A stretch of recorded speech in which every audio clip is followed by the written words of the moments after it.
Welcome back to Hold Fast, where we have biblical truths for daily battles. My name is Kenny. I am the host of the podcast, and I am going to be beginning a new series of podcasts today.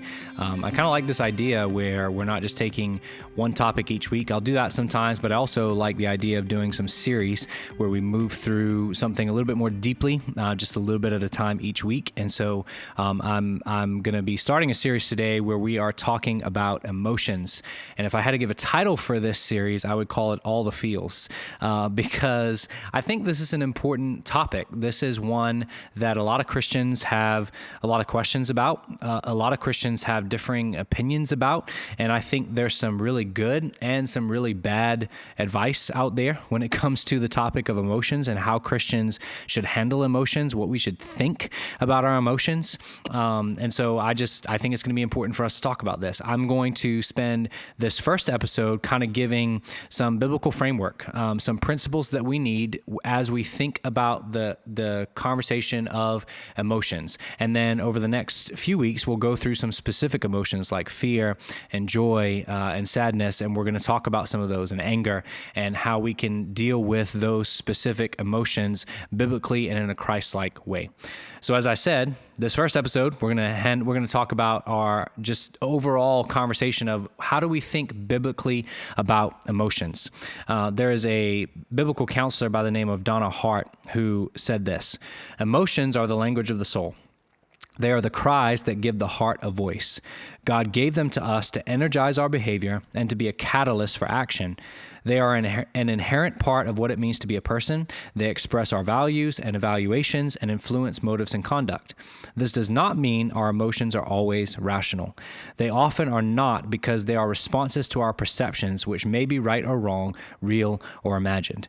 There's a lot to unpack in that statement, and I know you don't necessarily have it written down in front of you, but I'm going to unpack a little bit of what she's saying here about our emotions. She's saying that this is a part of being human. God has made us as emotional beings in part. I mean, this is not something, emotions are not a result of the fall. I mean, there's a lot of debate among theologians about what it even means that God expresses emotion in the scriptures, right? We know that God is immutable and he cannot change, and yet God expresses different kinds of emotions. God has righteous anger, and God has love, and he has joy. He has all these things in his nature while he's not controlled by his emotions, and he does not change. I mean, that's a whole deeper concept, but we've been made in the image of God. We've been made not as these static, stoic beings, but we have emotions, and those come in ways sometimes that we don't always fully understand, in ways that we can't always fully control, but it's not a bad thing to have emotions. And I think that's a side that some people can fall too far on. I mean, because we would say that we should not always trust our emotions, and we'll talk about that, because we know that we can't always control our emotions, we think that therefore emotions are bad and we should avoid having emotions. And that's just not a biblical concept. We need to understand that they can be good things, that God has made us to have them, and we need to not reject them, but we need to know how to think about them and use them in a biblical manner and respond to them in a biblical manner. And she says in this quote, I'll read part of it again. She says, "This does not mean that our emotions are always rational. Just because we've been made with emotions does not mean that our emotions are always telling us the truth." There was one pastor who said that your emotions are real, they're just not always true, right? They're not always telling you the truth. And because sometimes we are experiencing emotions about a situation because of the way that we perceive that situation. It's not because what we perceive about the situation is true, but we are having very real emotions in response to what we see and what we think is going on around us. So we need to be aware of that. We need to know that sometimes our emotions are actually lying to us because, well, it's not necessarily our emotions lying to us, but we don't have a true grasp of what's actually happening. We're not seeing things clearly, and therefore our emotions are responding according to what we see and what we think is happening, what we perceive to be the case in any given scenario. So we have to be careful with that, because our emotions are not always rational. Sometimes emotions come and we don't even know why they're there. We don't even know where this came from, right? You find yourself in a puddle of tears and you're like, what is going on? I've had times like this in my life where I'm just in such a deep state of sadness, and I'm not even entirely sure what's going on and why that's happening.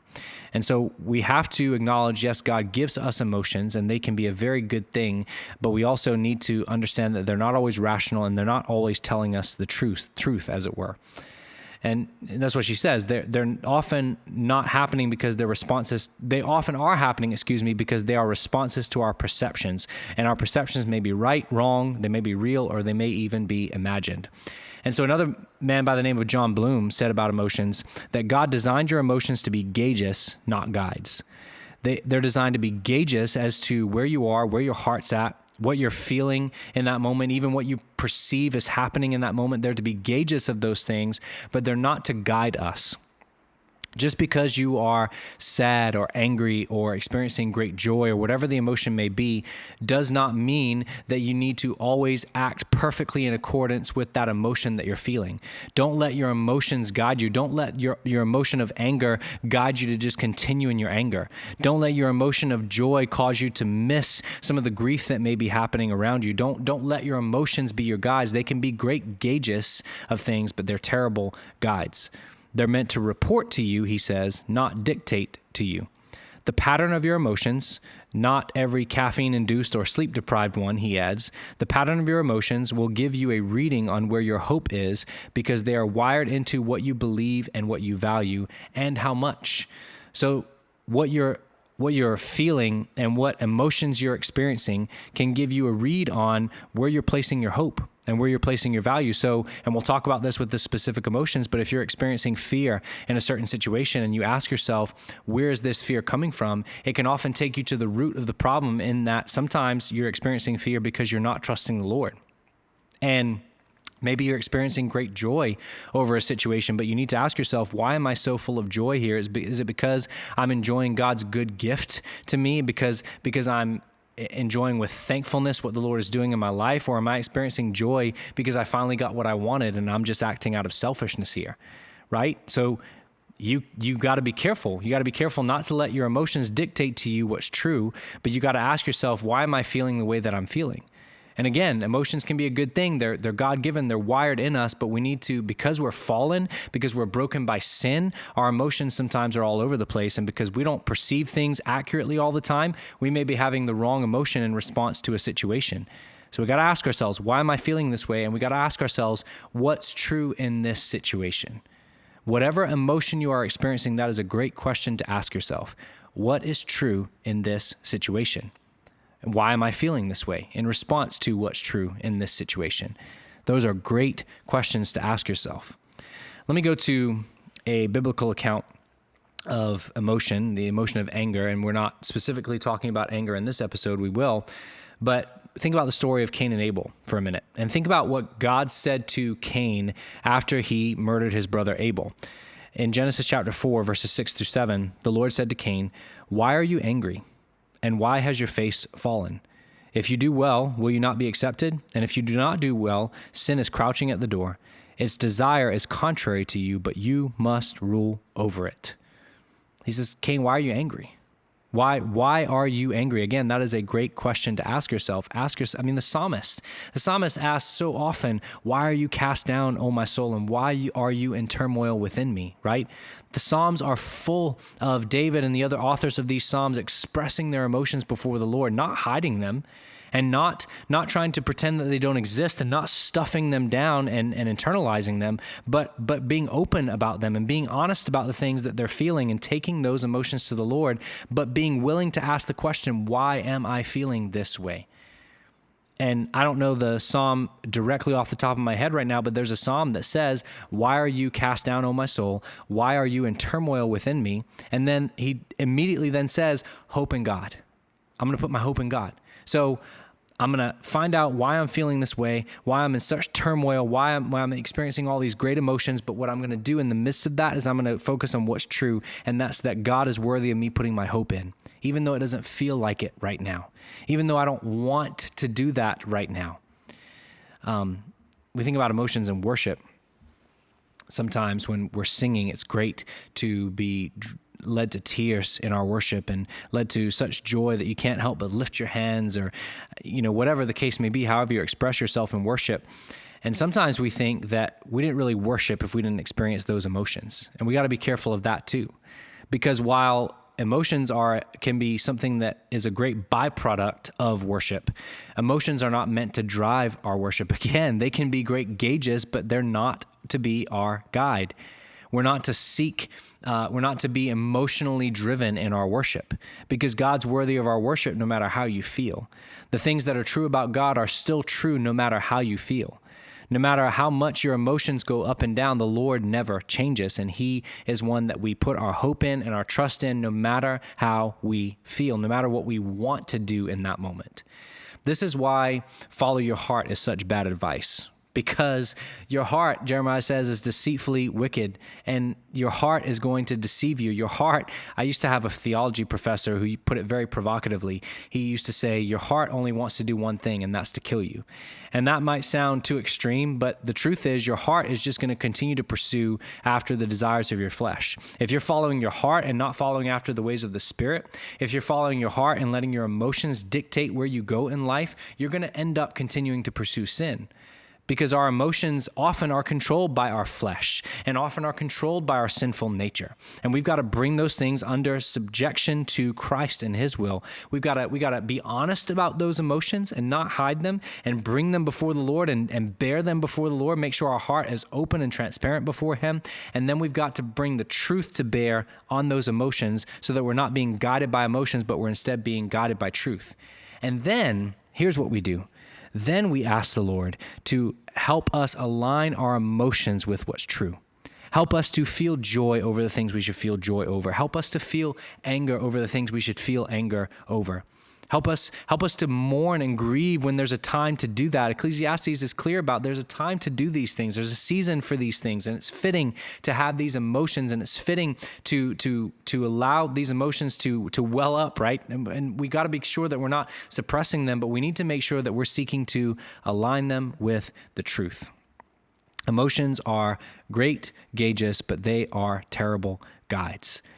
And so I think maybe as I can bring this to some more points of application for us, we've got to be willing, as I said earlier, we got to be willing to ask ourselves, why am I feeling this emotion? What is it that I want from this situation? What is it that I want to happen right now? And when you begin really answering that question honestly, you begin to get to the heart of why you're feeling the way you're feeling. And you also need to ask yourself, what is true in this situation? And sometimes you're going to need somebody else to come in and help you see that.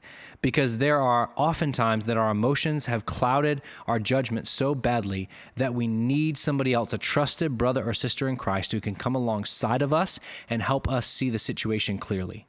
I mean, we know this, like we shouldn't have arguments with our spouse when we're in the heat of emotion necessarily, right? We should wait until we can think clearly, we can sift through the emotion that we're feeling. And it's not that we're not feeling it anymore, but we're at least able to think clearly enough to have a loving and kind and gentle conversation. Don't make major life decisions based on emotion, right? We need to, once again, the emotions are not a bad thing. I'm not saying that you've sinned because you had an emotional reaction to something in a way that you shouldn't have. I'm saying that you need to ask yourself, why did I have that reaction? What is the sin behind this? Or what is the righteous motivation behind this? Because your emotions, by the way, are not always motivated by sin. Don't hear me saying that. Sometimes they are absolutely motivated by righteousness and holiness and a zeal for the Lord, and they should be motivated by those things. That's what we strive for. But we need to ask ourselves the question still, why am I feeling the way that I'm feeling? What's true in this situation? And how can I align my emotions with what's true? You're not, people used to try to say that we're not in control of our emotions. And there's a sense in which I understand that. I mean, sometimes your initial emotional reaction, you're not in control over. And there are certain things that make us angry, and other people don't get angry at those things, right? And so there's certain things where like, I don't fully have control over this all the time. But I do believe that our emotions are a part of our lives that we are to bring under submission to the Lordship of Christ. And that means working at it. That means constantly reminding ourselves of what's true, even when we feel a certain way. Just because you feel a certain way does not mean that what you feel is true, right? I said earlier, your emotions are real. They're real emotions, and you're not supposed to ignore them, and you're not supposed to pretend that they're not there. But you have to recognize that they're not always true. They're not always telling you the truth, because you don't always see things as true. And you need to be honest about that Why am I feeling this way? And what is true here? And how can I bring my emotions in subjection to the truth?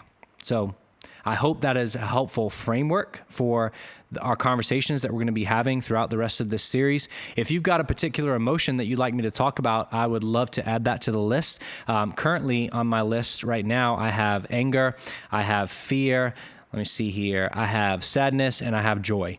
And I know there are other emotions, but those were the first four that came to mind. And maybe you go, Kenny, here's an emotion I'd like you to talk about. Will you please talk about this? Some emotions are kind of different words for a similar feeling or a similar thing that's going on. So I may be talking about what you're thinking of in one of these topics already, but love to hear from you. Love to hear your questions. Maybe you just have a question about what I talked about in this episode or a question about this topic in general that you'd like me to address. Send that to me at KennyRoberts@MissionWayChurch.org. I'd love to take those questions, take your ideas, and bring them to the podcast. Thanks as always for listening to this episode of Hold Fast. I pray that it was a blessing as always, and I will be back next week, Lord willing, with another episode. God bless.